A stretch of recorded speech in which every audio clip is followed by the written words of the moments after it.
Solid. PKN 314. Hello, boys. Hello there. Hello.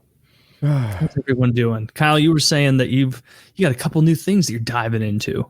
Yeah, I watched it. Well, I dove in, I got wet, and I got out. I watched that whole Michael Jordan documentary. I guess it's a Chicago Bulls documentary as much as anything. The Last Dance. He's out. He's protecting the integrity of your sound. I like to call him like snuck out all the way to the door and then whammo. It's The Last Dance. It's about the final season that all the Bulls were together. You know, Jordan and Pippen and Rodman with Phil Jackson coaching and everything. And it really covers like this huge. It's also kind of a Michael Jordan history lesson at the same time because it goes back to when he's in high school and. That's pretty cool. Early NBA stuff and the first three-peat they did when they won 3 championships in a fucking row. You know, him going to play baseball and then him coming back and winning 3 more championships in a row. So it was really good. I liked it a lot. It was pretty emotional. I knew Michael Jordan's dad died around the time that he left to go play baseball. Do you guys know how Michael Jordan's father died? Did he drown? He was murdered. By who? He was shot and killed by these 2 robbers who killed him, threw him in a body of water. So you were close, and stole his fucking car. Oh, what assholes! There were conspiracy theories about it at the time. I don't know if they're right or conspiracy theory. It's taken on this like always untrue, but it's just a theory about a conspiracy. But anyway, some people felt like that was tied into why he stopped playing basketball. Like there was some mob involvement. He's really well known for his betting. Oh yeah, the gambling and like wasn't the big thing with him? It's like, hey, you're fixing games because he was so good he could just change the spread and stuff. The big thing was or betting on his own games. No, I mean there was never accused of bet. Well, he may have been accused, but there was never any evidence ever that he bet on games at all. He liked to gamble, though, like on poker, on golf especially. But if you watch the documentary, like they've got all this like behind-the-scenes footage where the camera crew was following him around in his very early years. And like he's gambling with his security guards on quarters, you know, throwing quarters, who can get the closest to the wall without hitting the wall. And they're like, all right, $100, you get 5 tries and I get 2. Jordan's saying this to him, and they're like, "Yeah, I'll take that. I'll take that any day." And they throw 5 different times, and the quarter that's closest to the wall, that's their throw, and then he gets 2, and he's just like, "Give me my money, give me my money." And like the other Bulls players are talking about how there were 2 games on the private planes to and from like road games. There was Michael Jordan's poker game in the back of the plane, where it was like some of the more highly paid players where they're playing for tens of thousands of dollars playing poker. He's like, and then, you know, we're in the front of the plane playing blackjack for $1 a hand. We can't afford to be in that game. And I just remember Mike came up one time and was like, "Can I play with y'all?" And I was like, "Why the hell would you want to play with me? We're playing for $1 a hand here." And Jordan said, "Because I want to say I've got your money in my pocket." Like he just loves gambling. He just loves gambling. You know, golf. Golf was the big thing, but he was never accused. What it was there was he was sort of so popular and so powerful, and there was no dirt on him at all. And that's what they came up with to sort of like be like, "Oh, look, Jordan gambles." And it's like, "Oh, really? Like illegal gambling?" "Oh, no. Like betting with his friends." You have to know, like that documentary that you're watching was Jordan's documentary, right? That's like me writing my biography and you using it as your history lesson, right? Yeah. Like what? So really the problem was Woody was so handsome and so loved that they struggled to find anything that wasn't fucking roses and lavender incense coming off the trail of him. Woody wasn't good at baseball, but this was false. He was actually very good at baseball too. But when that came out, all his teammates like took the air and they're like, "What the fuck is fuck?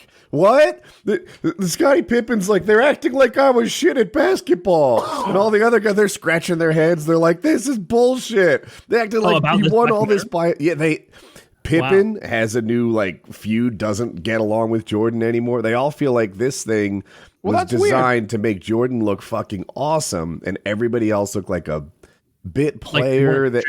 It does. You got to watch it. Then, I do. Yeah. I'd like to hear their specific opinions about why what you just said is because like when I saw it, it made Jordan really look like an asshole. Like they straight up call him an asshole. And they pile so much praise on Scottie Pippen in this thing. It's ridiculous. Yeah, Pippen like throughout the whole thing with him anymore. They kiss his ass throughout the whole thing. Well, maybe he's now I hear that. I have to see it. And then maybe Pippen just didn't like the point. Maybe there's no amount of praise that will make Pippen happy.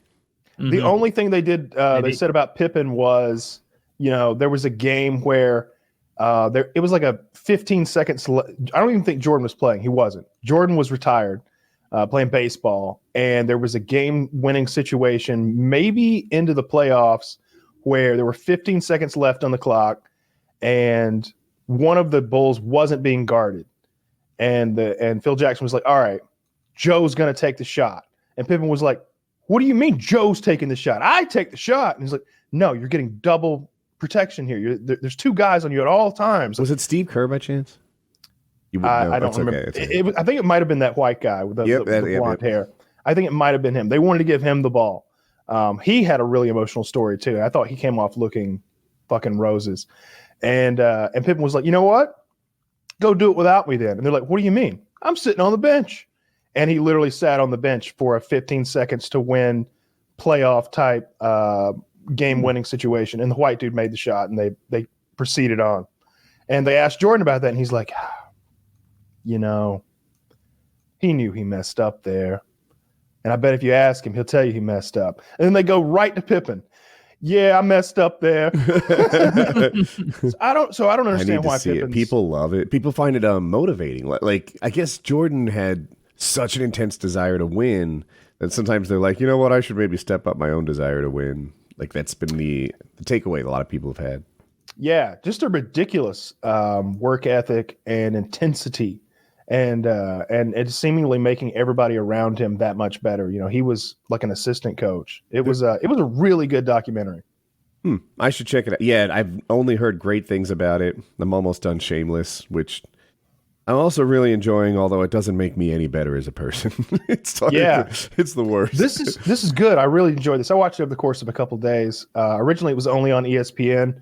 I have ESPN, but I didn't watch it there. But I was on Netflix, and I saw that it was on Netflix now, and so I clicked over and watched the thing. I like documentaries where it takes someone who's more successful than I could ever be in 1,000 lifetimes, and it shines like a negative light on them, so I can sit there overeating and be like, "Yeah, it's not all roses, is it?" No. Look at that! Yeah. They killed your dad. It sucks to suck, bitch. Bet you wish you could have shot a 3-pointer and saved him, huh? Jesus. Eating beef jerky, like that is. Are there any foods that you guys really want to like and you can't? Ooh. Like beef jerky is something that like I don't dislike it and I don't like it. I want to like it because it's so lean and it's all protein, but it's so dry. It's just so dry. It's not satisfying to me. There are moister beef jerkies. Oh, I know the nugget kind are good, or like if you go to a specialty place for jerkies, like you can get some those bars. You can get like a whole bar of jerky. That's I have never thought. I wish I enjoyed beef jerky more for nutritional reasons, but that's crazy. I just mean last night I had run out of protein bars until my girlfriend went on the Costco trip today, and so I was like, all right, well I'm eating this entire bag of teriyaki jerky. I have to. Like I need all 35 grams, whatever was in it. Yeah, I mean it's just lean beef that's been dehydrated.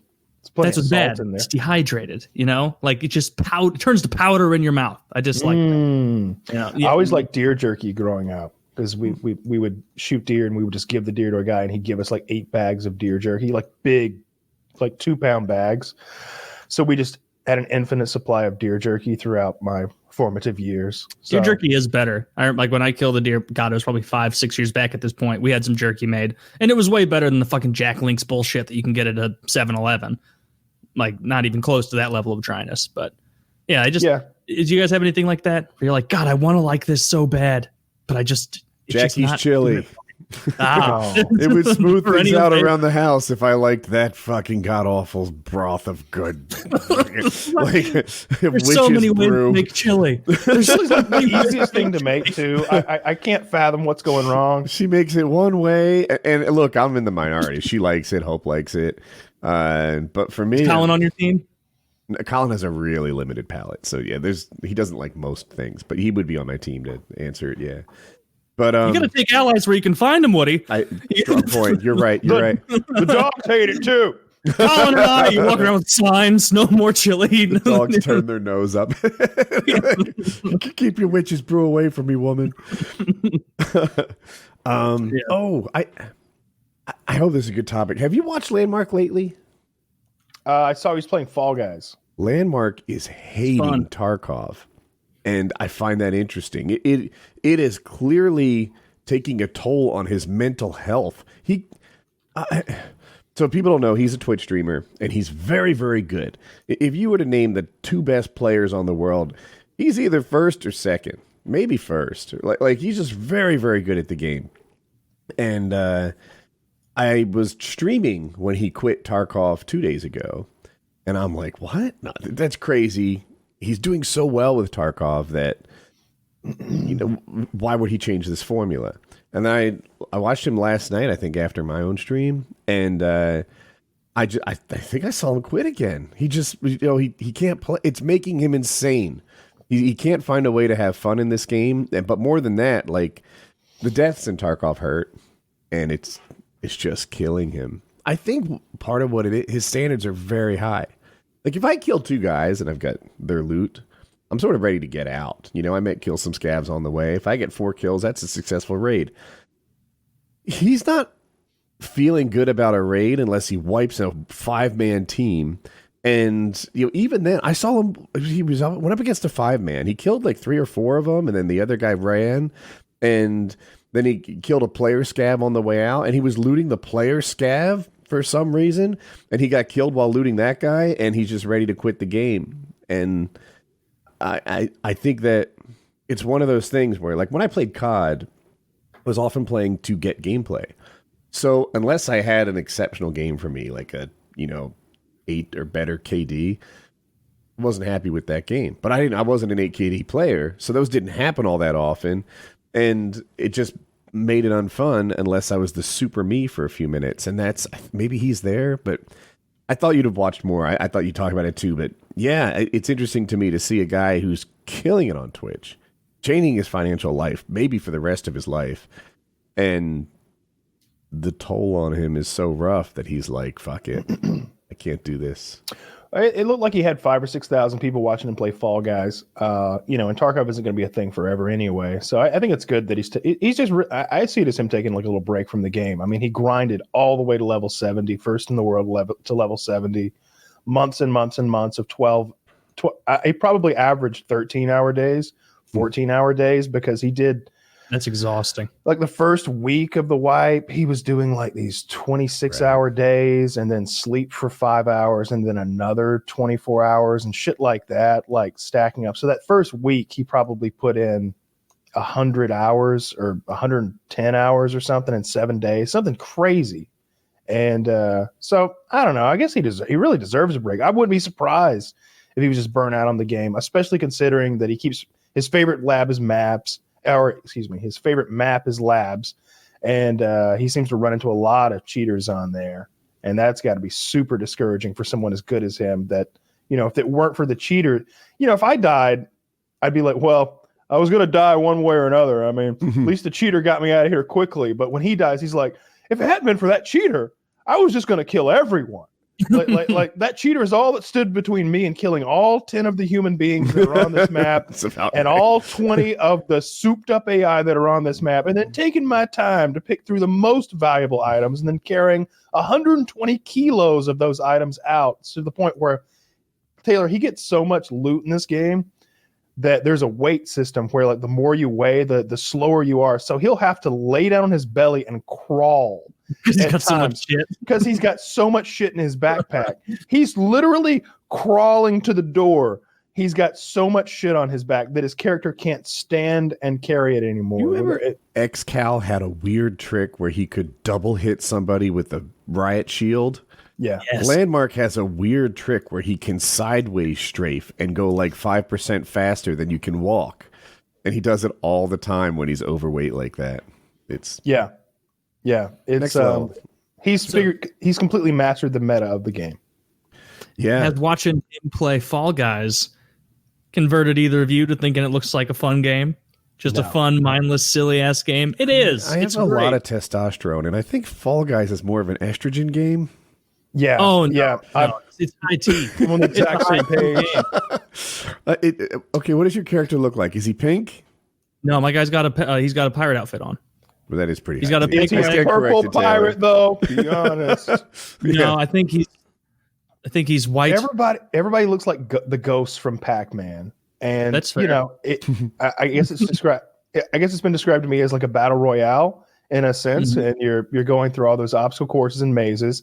And it seems like a Wii game to me. It seems like the perfect Wii game. Good description. And I understand why people like it. I bet it's a ton of fun for them. It's just not what I personally am looking for in a game at this juncture. Like what I've been enjoying playing is fucking code names. I like that I can sit and sort of chill with like 8 or 10 other people, and you know, I can flex my mental powers upon them and laugh when they lose over and over, and then it's real funny. It's real funny. Vavity, flexing your dexterous gaming fingers on all these 11-year-olds. I don't have extra gaming fingers. They do. They're 11. They've been training since birth.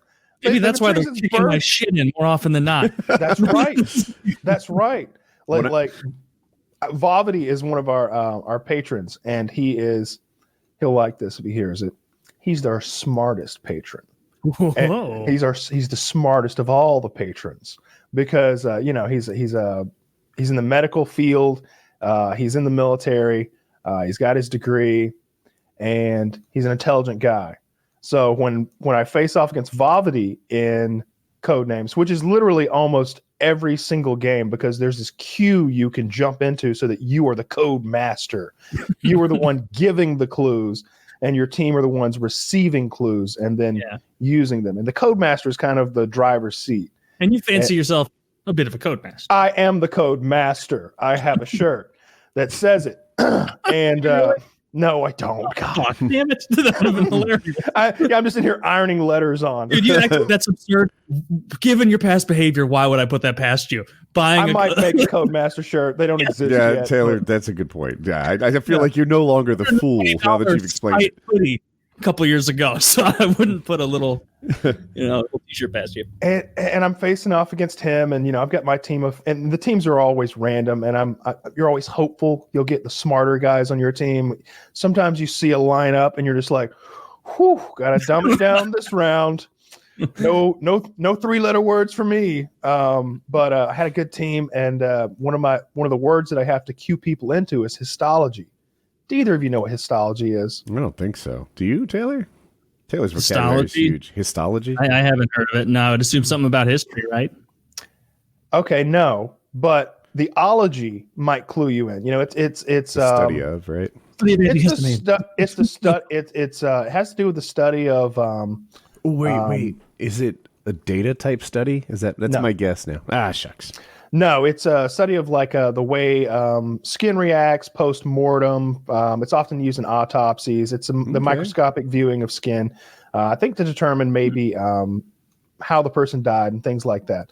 Well, I know that. So I'm trying to clue my team in on histology. And so I say medical 2, because there's also vasectomy on the board. And they're like, well, vasectomy for sure.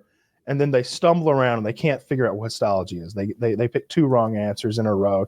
And I'm scratching my head how I'm going to do this. So I just say historical 2, because histology is on the board, and so is Genghis Khan or Buddha or something like that.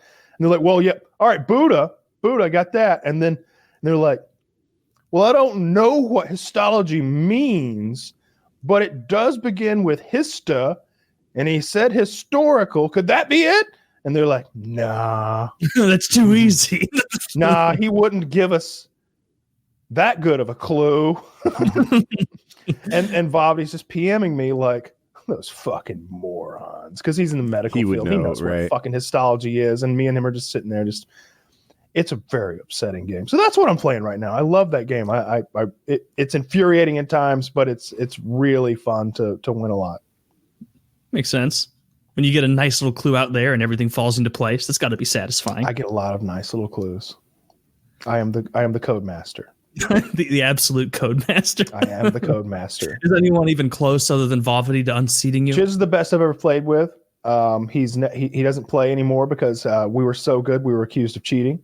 And so he's like, all right, you think that? I just won't fucking play again. This is like fucking years ago.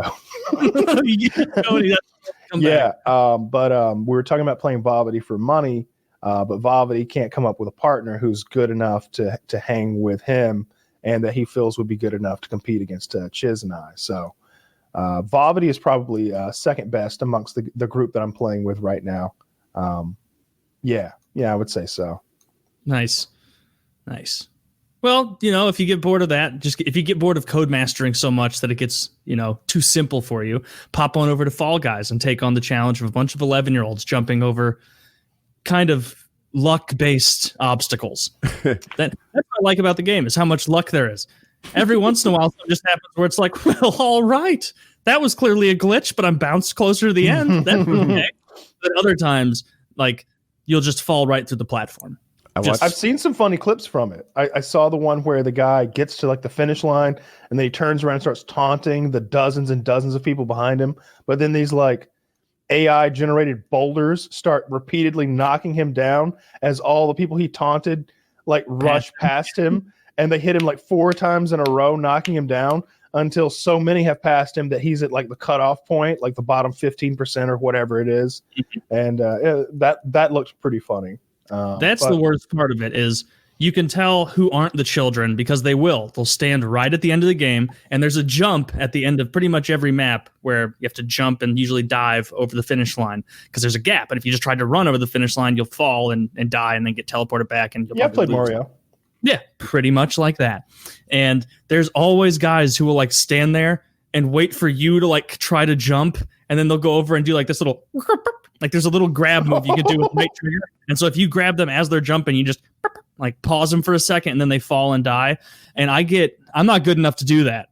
Scratch that. I'm not confident enough to do it yet to stand there and be fucking around. I just finish it when I can. But God, that gets stressful when there's one map where there's one point where you run across 2, like you've seen the stupid show Wipeout where they run across those foam pillars. Like, whoa, like they're skinny ones and there's 2 and then they lead into 1. And that's the only way to get up at that juncture in the map. There's one little pole and it's a shit house.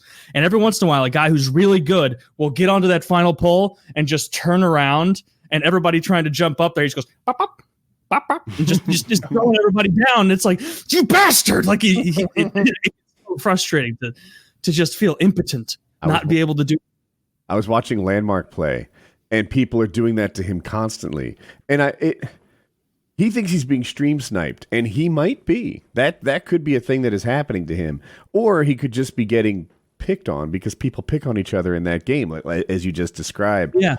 But I kind of like watching his Fall Guy stream. Mostly that's not my favorite kind of content, which is why I'm not playing. I always made content I thought I would like. But it's conducive to chatting, like chill and like finish the game. I can pop over. I can like talk to people during it. But yeah, he might not have been getting griefed at all. It might just be he might have been playing on the yellow team because the fucking Twitter account of this game with like over 1 million followers now is like retweeting memes about like, yeah, fuck the yellow team. And it's random what team you get assigned to. And so if it's yellow versus red versus blue, if you end up on yellow, you are 80% already fucked because all of blue's coming for you and all of red's coming for you. And so there's like some egg collecting game that is fucking gay as shit. I hate it. And it'll be like gay part of Fall Guys. Okay. if like it'll be like there's 100 eggs in the middle or whatever. You have to bring them back to your little nest and throw them in there and go steal the other teams. And if you are on the yellow team, there's no way to win. It'll be like halfway through and it'll be like blue team, 61 eggs, red team 48 eggs, yellow team literally 1 egg. Because anytime you throw an egg back into your yellow nest, there's 5 red guys and 4 blue guys there to steal it. And it's like an understood thing in the game that fuck yellow team and we both get by because it's only the worst team that doesn't get to the next round. In Pokemon Go? Am I crazy? It did. Yellow team discriminated against in Pokemon Go as well. Not fair. Fall Guys. Why? Yeah, because nobody likes the electric types, probably, or racism. Yeah. But yeah, I'm having a blast with that game. It's so simple and stupid and fun. I like it a lot.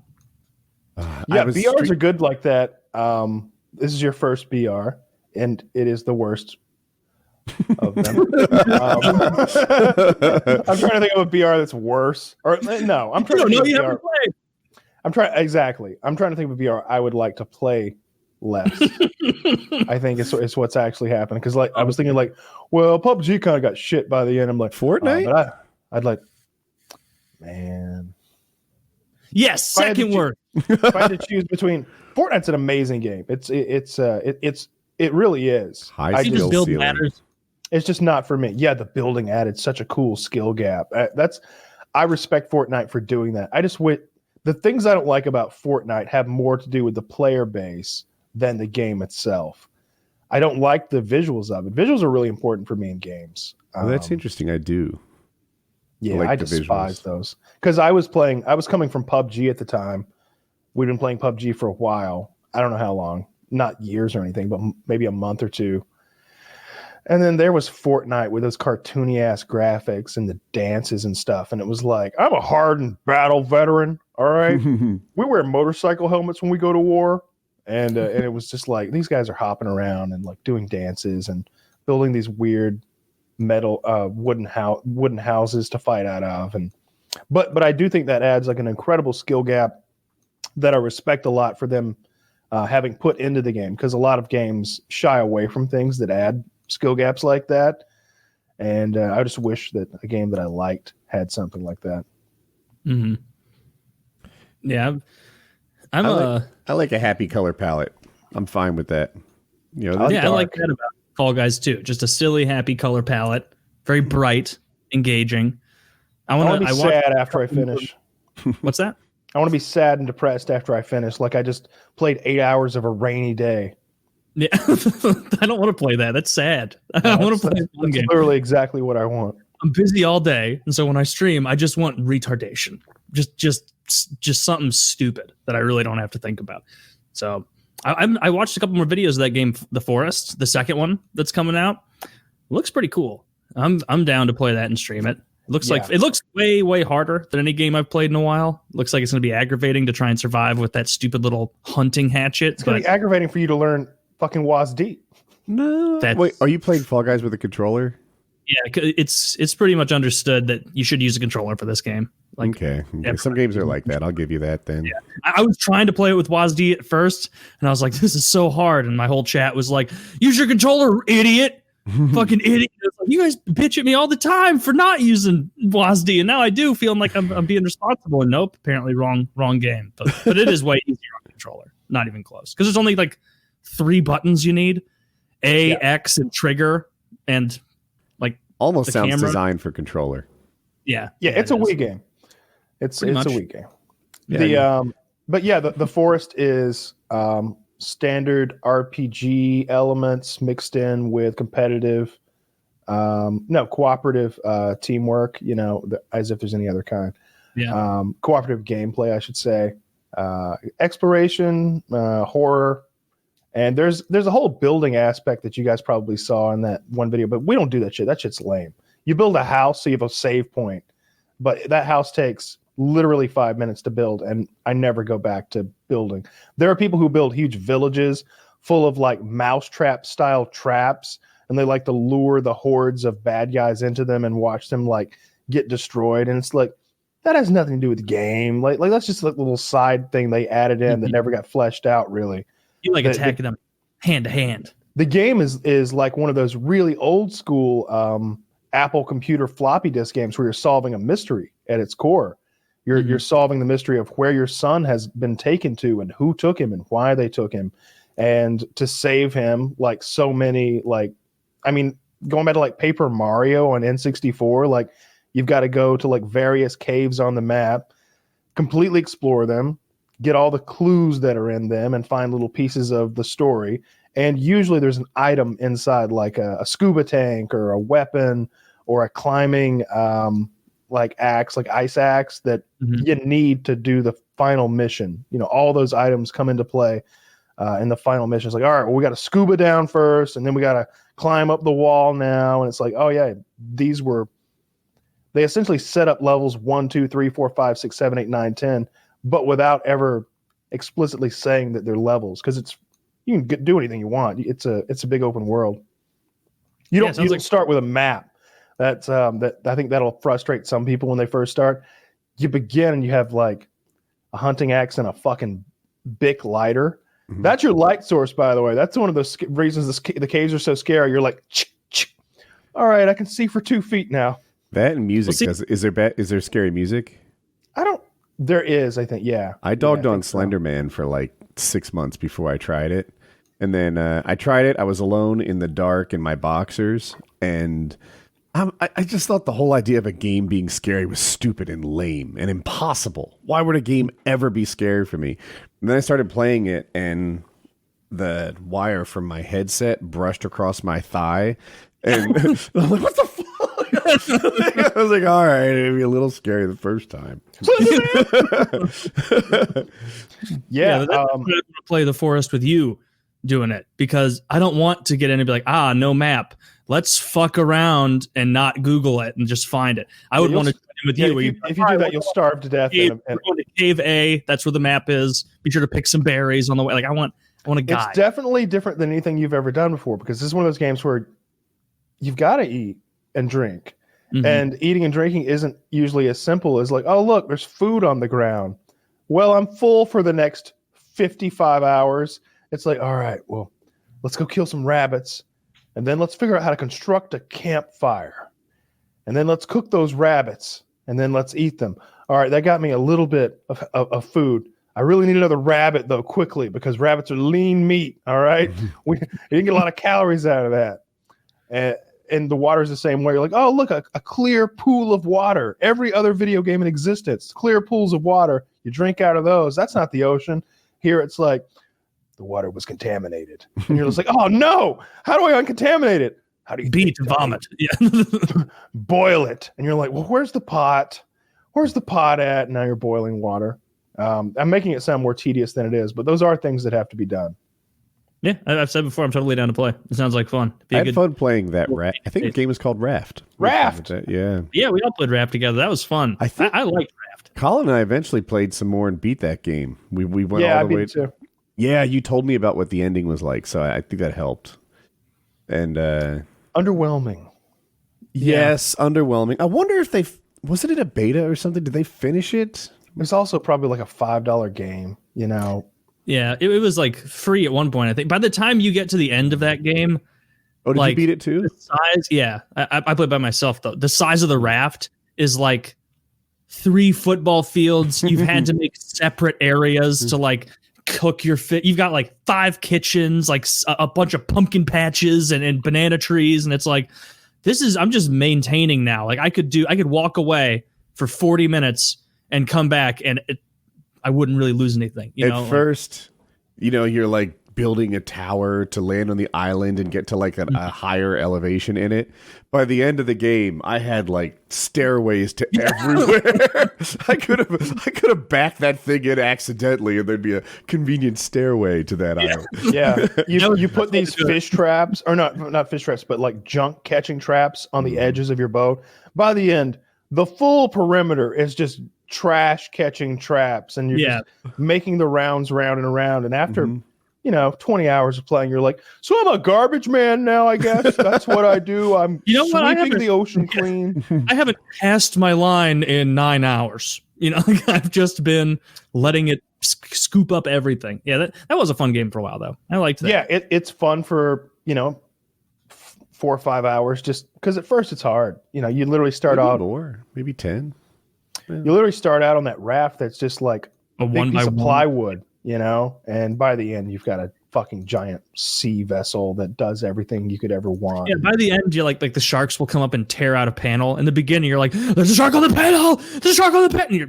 By the end, it's like you can have that entire half. Yeah, I've got 2 of my beet farms over there. You go fuck yourself. Take it. You know, that's how all games are, really, though, because like we were playing the Forest the other night, and our host left, and I was like, "Oh, I'll just host one," and so it gave me the option to start a new game or continue, and I was like, well, continue should pick up the last guy's save. At least I thought that. No, it brought up a save from years ago when I played. And I'm like, all right, boys, we got to quit. Let me show you my inventory. And it's just like, I have the giant raft with the fish catching machine and the multiple tiers. I have every weapon in the game and every item in the game. And my inventory is completely full. It's like, this will ruin the game for us if we continue. I was like, look at my screen right now. I have 8 bases on this map. Like every direction I turn, there's a base that I own. This won't work.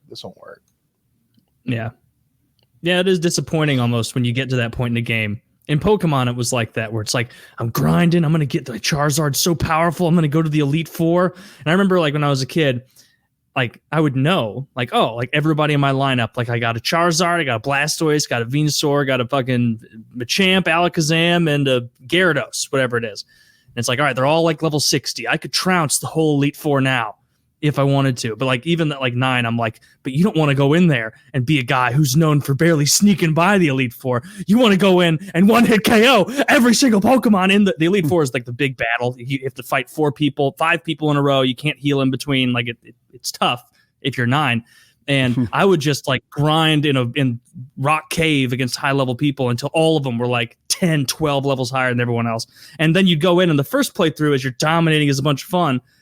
And then there's nothing else to do in the game. It's like, do you want to go do this additional mission? It's like, well, no, because I fucked up and I trained too high and it wouldn't be fun. Well, I guess I'll restart again. I played when I bought Pokemon Red in 1997 or 8 or whatever it was, I didn't know there was an option that you could heal your Pokemon.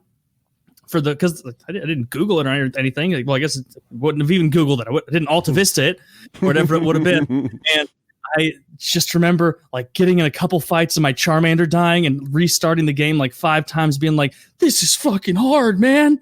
I have to keep this lizard alive for the entire game." And they're like, but he was like, "No, you can heal that motherfucker anytime." It's like, oh, okay. I'm watching a history of. Go ahead. Different games are different for me. So, like, Tarkov, I really like the sort of end game where I'm rich and I could die, it doesn't hurt so bad and such. I played World War Z, something like that, WWZ. And in that game, I thought, it's like Left 4 Dead almost. In that game, I thought getting my character all ranked up and all the skills was going to make it more fun. But it almost became like, oh, well, what am I playing for anymore? You know, my guy, like... Shucks, I really liked it when I was opening up new powers or getting better at something, and now I'm not sure like what's even the point of it is. Yeah, Skyrim characters get like that, where by the time it's the end of the game, I don't know how you guys played Skyrim, but I would do like the most fun run through I ever had is I did every single ancillary mission before I even walked into Whiterun, and so like usually the way the game wants you to play is you walk into Whiterun with your like hood on and like your shitty sword. No, I want to burst into Whiterun as the most powerful mage Skyrim has ever seen. And then you still get the same dialogue. And I remember he'd be like, "Who's this ruffian come in my court?" And you like it shows you. You're glowing. I've got like a towering Witch King helmet. I'm emanating purple light. I've got 2 stabs, and they're like, "And you believe you can slay the dragon?" I'm wearing dragon bones. I was like, no, actually, I've killed every dragon in the game except for the random ones that appear. And so I liked that. That was fun. You do all of them except for the Assassin's Guild. You let yourself be super powerful as an archer for the Assassin's Guild. That's a bunch of fun. You have to make the assassinations harder on yourself, though. You have to like set your own rules where it's like, no, I have to snipe them from like the barricade of the city with my bow, because if your stealth is maxed out, you could walk up to them, spit in their ear, and they'll be like, "Someone there." I think that's considered a cheap way of playing, but it's how I like to play. I like to play like a maxed out stealth sniper or a stealth archer character. I do think that's the shitty way to play, or I've seen people make fun of that way of playing on the Skyrim subreddit. You don't number one first playthrough play that way because you don't know. But yeah, that's how I played the first playthrough. I was like, well, I want to be a sneaky bow guy. That sounds fun. And then like in subsequent playthroughs, I would usually be a mage, but I would opt. But like early on, your magic is so bad. See, the attraction to being a stealth archer is that you get a bonus for being in stealth when you shoot someone. A really big bonus. Yep. A really big bonus, like several fold. And so and because you're shooting them with a bow, you're not close enough that they can one tap you, because a lot of the early, you're so weak that a lot of the stuff will just fucking destroy you with one hit. So it's really helpful for a new player, so that you're not getting one hit. You're able to, and the thing about that game is like the enemies don't exactly like rank up and follow you. So like rank up with you alongside you. So like you can easily like jump into a cave where it's like way over your skill level, and you'll usually quickly find that out. And some players are smart enough to be like, oh, wrong cave, and leave. And then there's me, who's like doing it 30 fucking times in a row. Like, I can sneak my way through this. I can sneak my way through. And eventually you do it enough times, you build up that sneak, and you will get through. It's just, I would take my Xbox controller and tie rubber bands to the sticks so that he would continuously walk forward. And then I would click my sneak button, and then I would have him sneak in a bedroom next to a sleeping body for hours on end. And that was for sneak. And then if I wanted him stronger, this may have been Oblivion. And then, because I played that a shitload too. If I wanted him stronger, I would put him out in a lake, and both sticks had to be involved. So I had 2 rubber bands, one to like turn the right stick to the left, and one to push the left stick forward. So I swam in circles. You're just out there doing laps for 8 hours while real me is asleep in bed thinking like, I'm gonna be so strong when I wake up. I'm gonna whoop some fucking troll ass. I'm gonna be so fucking strong. And you get back on, and sure enough, you've gone up like 18 power levels or something like that. Yeah, the way the game was meant to be played. Exactly. That game was so full of bullshit. Oblivion in particular. I think that's the one that had the ring glitch, where I think the idea was that you're supposed to be able to put on like 2 rings at a time or something. The end result was that there was a glitch where a ring could give you like skill boost. It's like, this is the ring of power. I'm 10 points stronger when I wear this. And it's like, yeah, but I found a way to make the game think that I'm wearing 10,000 rings of power. So I can literally jump out of the map now. Like literally, when you go into a city, the game does a cutscene real quick, and now you're inside a city, and it's all walled off. You can sort of see over the walls, and oh yeah, there's grass and stuff out there, but there's no textures. There's it's not meant for you to be out there because you're in here. But my character could get a running start and just jump over the city walls back out into the non-textured world.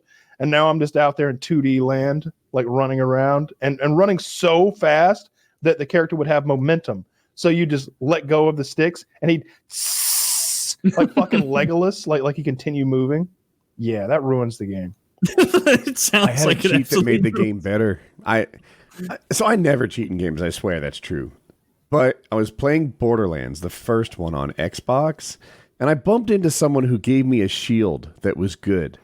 But the shield was great. The shield was so great, I suspect it was a hacked shield. Like a good shield in that game might give you like, I don't know, 400, there's 2 kinds of damage, say 400 and 400. This one was like 3,500 and 3,500.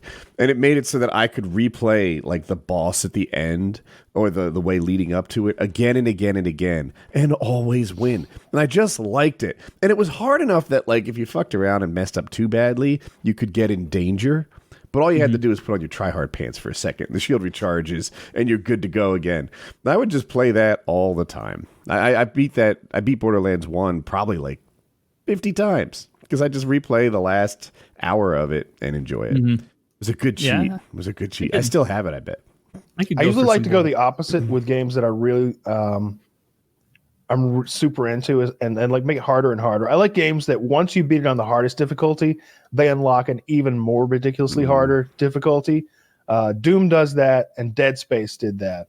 So like I liked going back and beating Dead Space the second time through on the, I don't know, Nightmare mode or whatever the fuck it was called. Did you get the Mile High Club achievement in COD 4? Yeah. It was hard for me. That was a tricky one. It was hard for everyone. Oh, yeah. I often see that as hardest achievement of all time. Right. Well, there'll be like a top 10 list of the hardest achievements in all of gaming, and it makes that list. Yeah, that was a really aggravating mission. I haven't thought about that in years. Did you do it too? Did you get? Yeah, I finally finished it, but I remember it took me fucking forever to eventually do it. I would panic when the time was kicking down and your guys swaying all over the place at the end, and the guys not even holding the hostage still. That was I got that second try. But getting to it, it was like hundreds of tries to get there. And I was held back somewhat by bad advice in the chat. My chats fuck with me.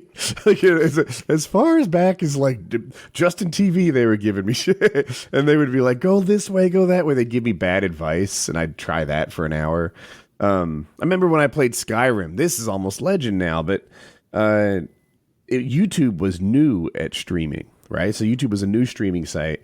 And the chat, if you were busy enough, the chat would get delayed. Well, mine was like 90 minutes behind. And they're telling me to check behind the waterfall for something on Skyrim. And I'm long gone. I was there an hour ago. And they're just going in like off behind the waterfall. It started as good-hearted advice. Like, Woody, you need to go check behind the waterfall. This is an important thing you don't want to miss. But then, like, as an hour late, it's like, I can't go all the way back there. Yeah. And it's making me crazy, so it just keeps going and going. And it's like 6 hours of trolling me to check behind the waterfall. And they still write it in my chat now and then. Did you ever beat it? Skyrim? Did you ever check behind the waterfall? Yes. Yeah. I beat Skyrim. There's, like, more stuff I didn't do, like some guild. Guild sucks. There's I played that game guilds. like straight up the middle. I did as few side quests as I could. I beat the game. I heard the story, and I just scratched my head as to why anyone would play a different way.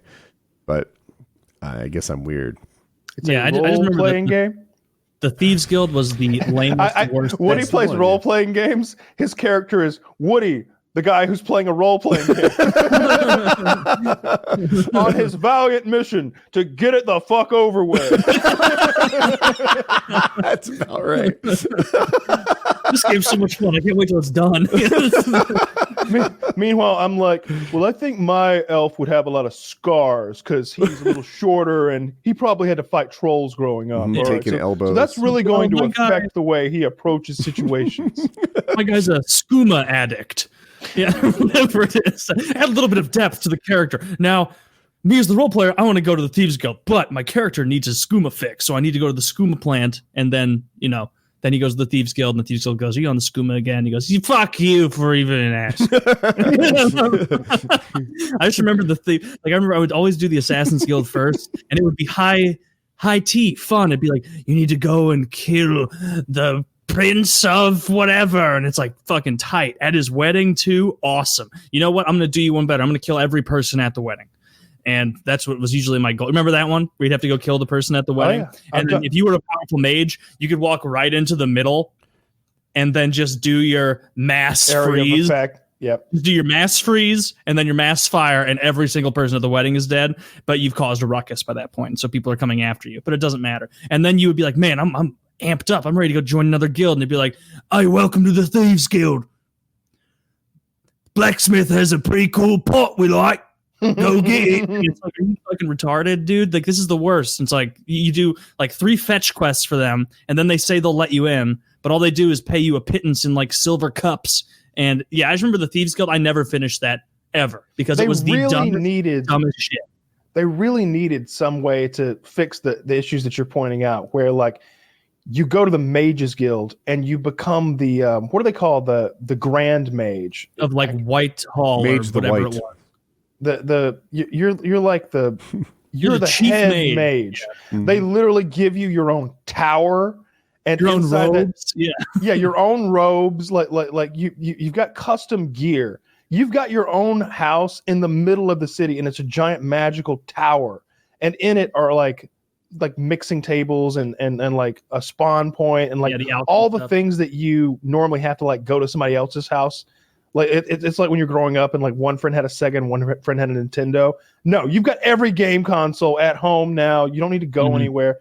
And then you go to join like the Fighters Guild and they're like, see if you can beat up Leroy over there. And you're like, of course I can beat up Leroy. Like I'm the did you not see me levitate in here? Like I flew through the window. I'm the Archmage of, don't you know me?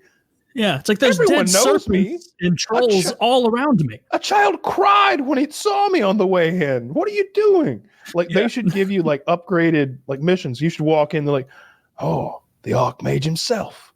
Well, we've got something for you. And they're like, oh, cool. They're gonna give me a custom mission because I'm the fucking Archmage. I'm the baddest motherfucker in the game already. Like give me something hard to fight. But instead, like you said, you're stealing pots and pans. You're beating up Leroy, the janitor, who stupid. They are stuff tremendously underutilizing you. Yes, it's like you want to send me to the Greybeards? I can kill them easy peasy at this point. No.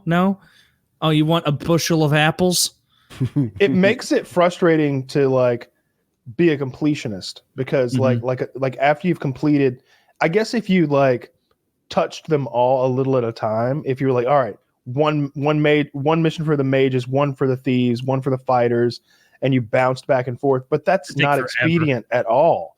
You can fast travel. Yeah, you'd have to fast travel. Screens. Yeah, that would suck. My game and the loading screens are long in that game. Yeah, I remember, might have been Thieves Guild, or is there an Assassin's Guild? I don't know. There is. But I had a mission to like go kill someone who I had already killed, and I'm like, oh well, so I guess I can't do it. So you're aware of this? Yeah. I had it with the Assassin's Guild multiple times where it'd be like, go kill the Potter in Whitehall, and then you like go and murder the shit out of him, and you come back, and she just says, "You must murder the Potter in Whitehall." Like, son of a bitch! Now it's over. Or you go to every Potter in this land. Yeah, when you return walking around with handfuls of water. Like you must claim the chalice from the priest of the river. And it's like, all right, and you go and you steal the chalice and you bring it back and you're like holding it in your hand in front of him, and you'll be like, give, and he's like, don't come back here till you've got the chalice, eh? It's like, fuck. Well, I guess I'm done with it. That happens so many times. I quit the whole game. I love those fucking games. I love those fucking games. I wish they would just make a new one instead of selling us the old one again and again and again for over a decade now. Have you played it on your phone? No. Christ. I played it on my refrigerator at this point. Come on, give me a new fucking game. Just do it. It must cost. Have you guys seen those tweets where it'll say like, sent from my Android, sent from my iPhone, and someone will say like, sent from my Samsung smart fridge? Yeah. That's pretty fun. Yeah. I wonder if when there'll be a new GTA. Because that game, hopefully GTA was super expensive to make. Was it a quarter billion? Yeah, it was $250 million to make Grand Theft Auto, and it was very profitable. And it's just like that was a big bet, though. That's a big bet. Turned out to make money. Are they going to do it again? Yeah, GTA 5 might be the most fun game I've ever played. That was they're saying the story mode was tremendous. They're saying it'll be somewhere between April of 2023 and March of 2024. That is a long time from now. That sucks. So Grand Theft Autos come out less frequently than Xbox now. Yeah. Well, it'll be what? You get one per console. 11 years since GTA 5 came out. When that comes out in 2024, they really want to milk these things dry. I want to say GTA 5 was Xbox 360, right? It may have even. I think no. I don't think it might have been like 2013, right? 2012. That would surprise me. I don't know. I just know it was really fun. The dialogue in that game is genuinely funny. The characters are good. Everybody's likable. You get to just cause problems. It is Xbox One and Xbox X. It wasn't 360. Okay. Yeah. No, it was 360. I'm not reading this carefully. They updated it, but it came out on PlayStation 3 and Xbox 360. I got excited for a second. That is so. They didn't skip a console. They ported it, but they dropped on Xbox 360. That's crazy. Yeah. Have you seen any of the new Halo 4 gameplay? That's not new, like it came out this week or anything, but like a month ago it came out. A lot of people are upset with some of the art decisions, the way lighting looks, the way Master Chief looks, the way the brutes look and stuff like that. And some of the story decisions they made where it seems like the elites are back with the brutes now for some reason. And they have to update the art though. Is the problem that it's a little detailed? It looks less detailed, I think, is the real complaint. I didn't expect that. Okay. I think I saw people doing those comparisons like, hey, this is what this game looked like, and this is what the new one's going to look like. And it didn't look good. I haven't played Halo since... I've played them all, I think, but I haven't liked Halo since Halo 3. I wasn't... Halo dropped at a time that I wasn't gaming very much. It was like, I think, school or something. And so I never really got into it when other people did. Yeah, I started. I think we rented like Halo Combat Evolved, Halo 1, and then I think we rented Halo 2, and we finished the campaign, and it leaves off on that crazy cliffhanger. And then, like, looking at the calendar, it was like 4 more months away until Halo 3 came out. So I was just like, fuck yeah, this was perfect. This was perfect. Wait 4 months, though. I was so excited for Halo 3. I loved it. And it paid off. That's one of those times when I was like super excited about something. And then when it did come out, I was just, it was perfect. It met those high expectations. It absolutely did. It was so good. I loved it so much. I haven't actually gone back and played that one. We did the first 2, like the remastered versions. They look so much better. If you look at the before and afters, like night and day better. Like going from fucking, well, like what you could expect, going from original Xbox to not even a modern console, a fucking PC. Yeah, I'm very excited about updating my PC. I'm sitting here reading news. I talk to my chat a lot about PC recommendations because I fall out of I get not current anymore. I make a PC and I stop paying attention to like which CPU is the hot ticket for the next 3 years. And so now I'm educating myself on what to do and how to build it and what to do next. And my pattern. So everyone goes into buying a PC thinking like, "Ooh, well, I'll upgrade the CPU along the way. I'll upgrade this along the way," and I do too. But then what I actually do is buy something and then just don't do shit with it for the next 3 years, and then buy something new. Like that. That's been So this time I'm going into it with that in mind. Like, all right, let's buy it nice, not like, the most performance for dollar, which is what most PC guys do. I just want a high performing computer that I can rock for 3 years or so. I upgrade when I need to, whenever some other, when a monitor gets better and I need more hardware to push it, or when a game comes out that requires a better GPU or a better CPU. I think last time I upgraded was game specific. I don't remember which game. Maybe Tarkov. It was either Tarkov or PUBG or something like that. Whatever I was playing, a Rust maybe. Whatever I was playing, I wasn't getting enough frames. And I was like, all right, well, let's just spend. I think it was Tarkov, actually. You were telling me that when you scoped in particular, the frames were low. Yeah. Yeah, but like a Monstrum scope in particular. Like for some reason, I really like the Monstrum scope, but whenever I would scope in with it, like frames would drop to like 40. And it's like, well, this is not going to work. Yeah, the entire upgrade was just to play Tarkov. Actually. I wonder if I'll play it. I play on 40 frames all the fucking time.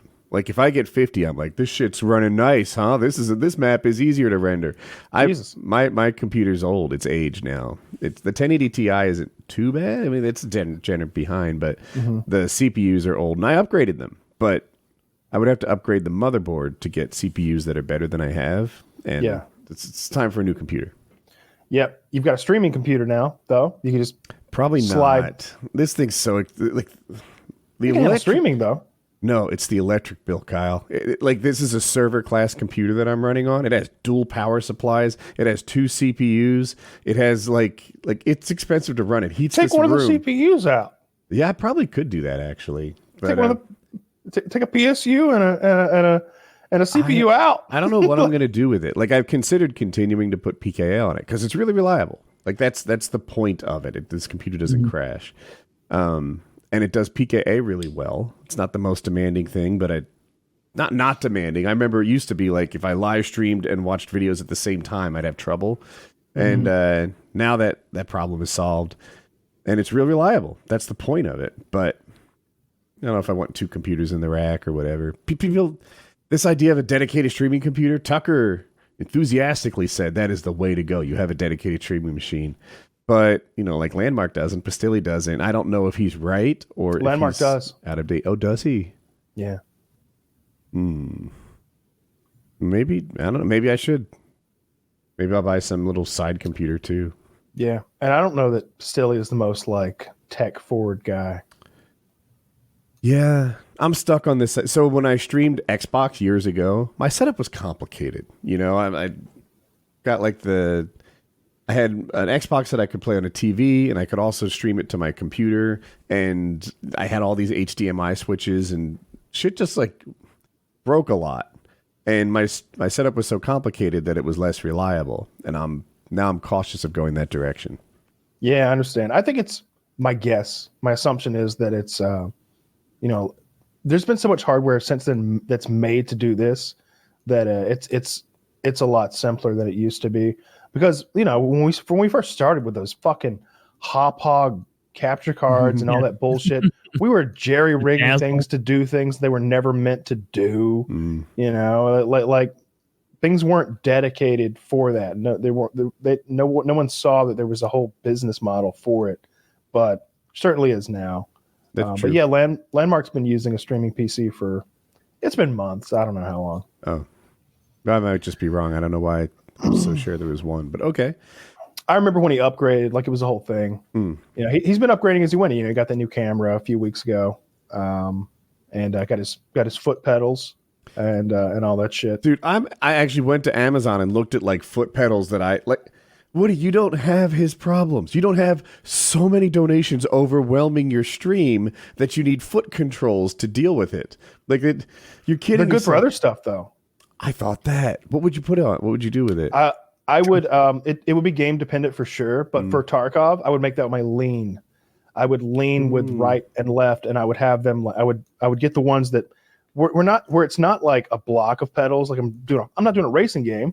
I want 2 separate switches that I can put where my feet actually are, and I can lean back and forth with my feet. I think that would be cool. But for some games like RPGs, for example, it would just be nice if I had I don't know, a healing potion on my right foot, or maybe just my sword on my left or something like that. Just 2 things that I'm often switching to and from. Rust would be great I could come up with so many things for Rust, from fast building techniques to bandaging and healing. Yeah. Sometimes, one thing that happens, not just to me and Tarkov, but F and G are next to each other. You hit F all the time to open doors, search people, etc.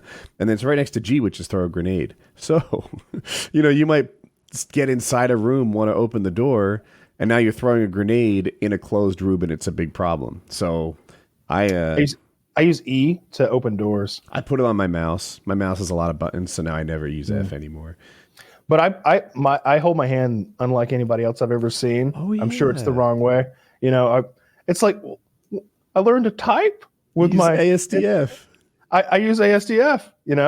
Like you type with your hand on the fucking home row keys. There's a bump on F for my index finger on my keyboard anyway. On every keyboard I've ever owned, I've got a Huntsman. Do you have custom keycaps for your WASD?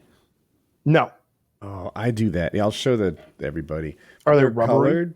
But they're if you put your fingers on them, they're bumpy. So it textured, yeah. Yeah, it's real subtle, but they're like a running board, it has that pattern with the little a chrome running board type thing. What would that be? Yeah. Anyway, it has something like that. So if you put your fingers on the wrong key, you're like, "Oh, wait a minute. Some of these are smooth." I use surfboard wax on mine, so it's just like the home key finder, it's not supposed to be slick. Yeah, so I feel that for sure. Yeah, but that's just how I learned to type. So when I first started playing PC games, no one told me that my hand should not be in the place that it is when you fucking type the other thing you do with a keyboard. So yeah, I just always learned. So when I press W, I do it with my ring finger, and E, I do with my middle finger. I don't know if these are things, if this is not the right way to do it or not. It probably isn't. And then my pointer finger, my index, is just always already on F. So getting to G and T are it's super easy for me, but getting to left control, so many games use left control, and I'm just like, the fuck am I going to get down there? Shit. I guess I could, what? No, we're remapping this that. part of my hand. That's how I hold that. Yeah, I'll hit Windows key if I do that. Okay. Yeah. So I just remap it. I usually remap left control to shift and or caps, or something like that. Something that I can actually hit reliably. I don't think it's a detriment or anything. It's just different. No, I just do it the traditional way. But the way everyone else does. My hand is bad, so like I have extra challenges. Like WASD, super good. I don't know that I really need to get any better at WASD, but if I have to hit Y every so often, then I'm fucked up. Like that's a challenge. I have to find WASD again. When I say I'm good at WASD, usually people mean the whole keyboard, but I'm actually talking about those 4. That's the part that I'm. You get outside of there. Where I actually struggle, where it matters, is hitting the number keys reliably. Like I wish I had them somehow, like I don't know, like marked or sticky or with some rubber keycaps or something.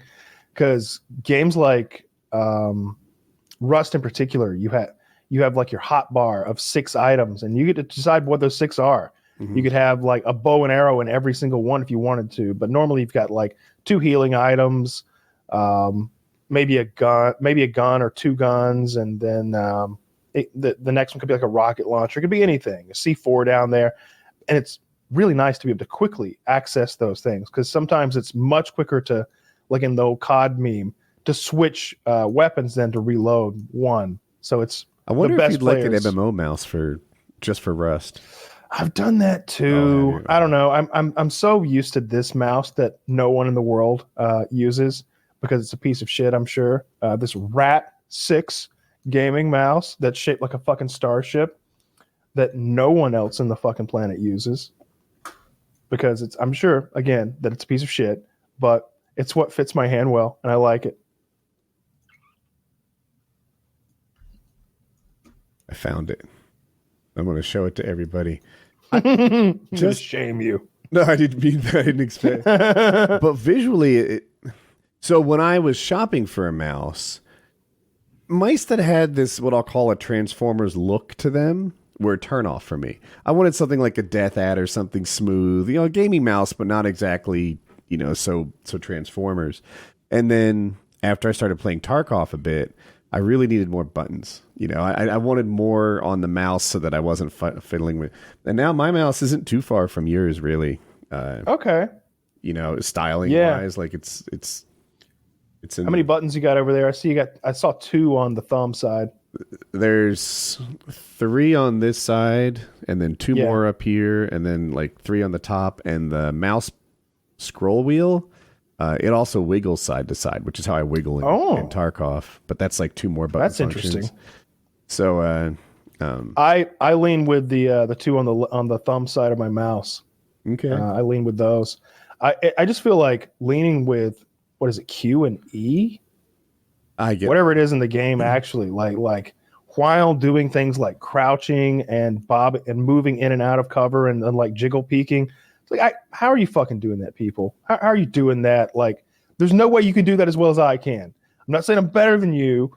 I'm just saying that this tiny aspect of the game, you're not as good as me, and because it's on my fucking mouse. There's just no way, because I don't know. I would need more fingers, and my fingers don't work that well anyway because they do that lock and pop shit. like it doesn't work out. Mine do too. What was it? Yeah. So I usually know that I need to lean in advance. Like, I'm in a room, you're in a hallway, and I'm expecting to come out. And I just want to show a little bit of me. Like, I knew 2 seconds before I started firing that I was going to lean. And I feel like you're doing it in the midst of the fight as opposed to like a prep for the fight like I do. But. Yeah, sometimes. Like I like to jiggle in fights a lot. I'll strafe and jiggle. I'll strafe left, jiggle right. I'm just trying to keep my head from getting blown off my shoulders. Headshots are so just trying to be a hard target. Whenever I get into a gunfight and I think, God, that guy was hard to hit. Why was he so hard to hit? And I'll try to duplicate that. I'll try to be the most annoying target I can. Yeah. I don't know. I like it, and there's a obviously defense is super important, like you said. Every once in a while, I'm like, if I stand still, then I'll be the headshotter. Like I can. And sometimes it works, sometimes it doesn't. It's probably better to keep moving, but I've had luck not moving, and I've had luck moving, and depends who you're playing. Yeah. And I know we're at the hour point, but I just want to say, if anyone is interested in a new book to read. I just finished book 1 of Mortal Engines. I really liked it. I think it's like considered like a teen book. It's a steampunk alternate reality. It's like 10,000 years into our future after the world. There is a movie. I don't think you need to bother with that. I haven't seen it. It was Peter Jackson made it.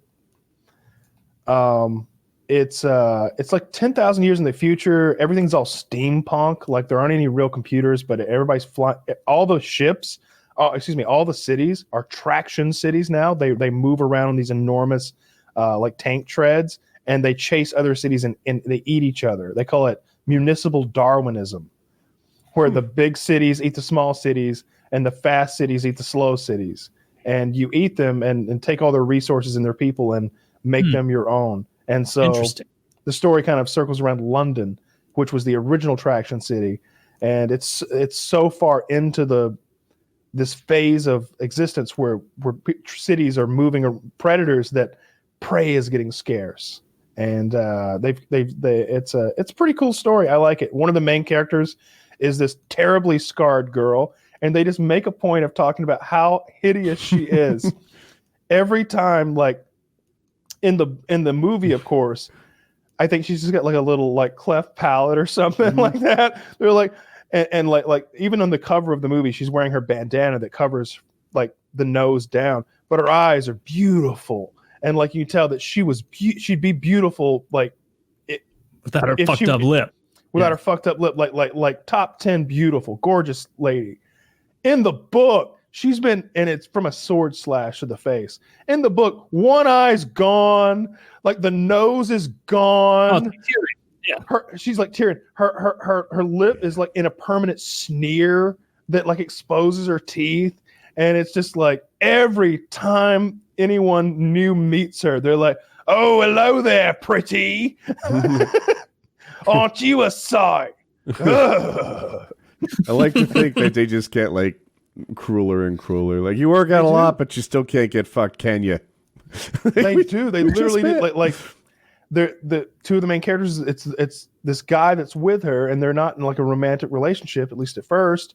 And they sort of hate each other, but they get captured by these pirates, and the pirates take a shining to the young man because he's a London gentleman. He'll teach me to be a London gentleman. It's like the orcs. It's like the orcs have caught like a well-to-do man or elf, and they're like, "I'd like to learn to be like you." And he's just like, "Oh yeah, I could teach you to be like me. Yeah, just get me out of this fucking cage and don't feed me to the trolls." And so he's the main pirate just keeps saying to the boys like, "Why don't you get yourself a good-looking girl? The others would like you a lot more if they saw you had a nice girl. My own daughter, you could have her." And he's just like, "No, we've been together a long time." Really, he just doesn't want to deal with this guy's daughter because there's gay. No, but she's just hideous. It's so funny. Like I finished the first book. It's maybe 12 hours of audio. They must make fun of her face a dozen fucking times. And I just started book 2 right off the bat, making fun of her ugly face. Do they?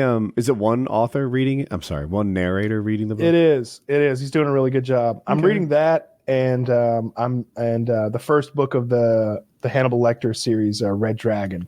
I've started choosing books, well, not exclusively, but if a cast reads the audiobook, then that's a tick in its favor for me. If I hear the book is decent and women read the women parts and men read the men parts, like I really like that. This guy nails accents. He's a real Roy Dotrice. Nice. He's like there's an Asian half Chinese, half French female character. He nails it. And then he goes right back into old London, like a posh London, and then like a lower class London. The Three Body Problem. That guy nailed accents so well because so that book is Chinese and everyone's name is Z or something like it. Like this one's XI, this one's XIE. I don't know the fucking like there. So I could only tell who it was by the accents, and he did it so well. I listened to like I don't even know 100 hours of audiobook, never being confused who was who because the accents he nailed them so well. But still, a cast is even better. Yeah, that's my. I've only been listening to about 3 hours of the Red Dragon book so far. That's the. If you saw the movie, it's the one with Edward Norton and Hannibal Lecter, and they're looking for. I can't think of the actors' names, but they're looking for a serial killer.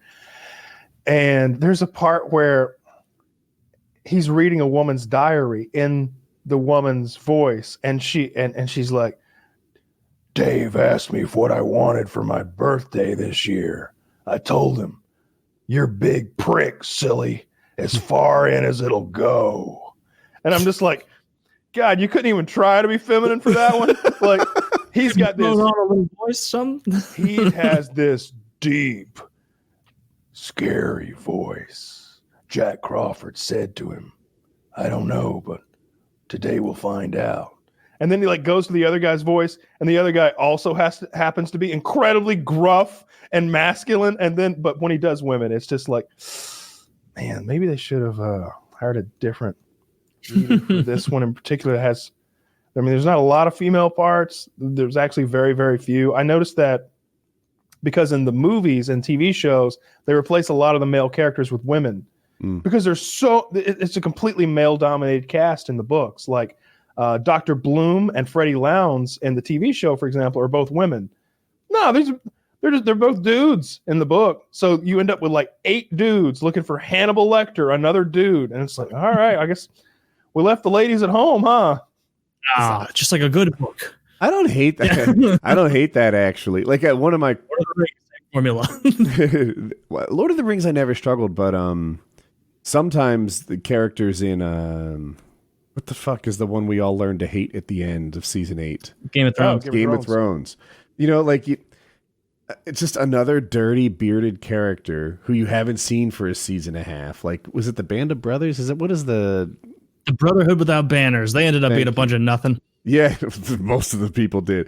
But it's like the Brotherhood Without Banners. I'm like, who are these people? What is their story again? How do I differentiate them from other characters we've barely met or seen? And this is just a vehicle to get Arya closer to the Hound again, and no one else matters. Okay. If some of them were like elvish almost, just imagine the Band of Brothers were all good hygiene, well-shaven people. And one guy had the eye patch. Yeah, that's pretty cool. Yeah, that's helpful, right? But I'm with you. It distinguishes 40 bearded, middle-aged men. Yeah, it look the same. If some of them just like, hey, yeah, you know what? In this village, we all bathe daily and shave. I'd be like, instantly, these are the elves. Like I would know, but not literally elves, but yeah, that would have helped me follow the story.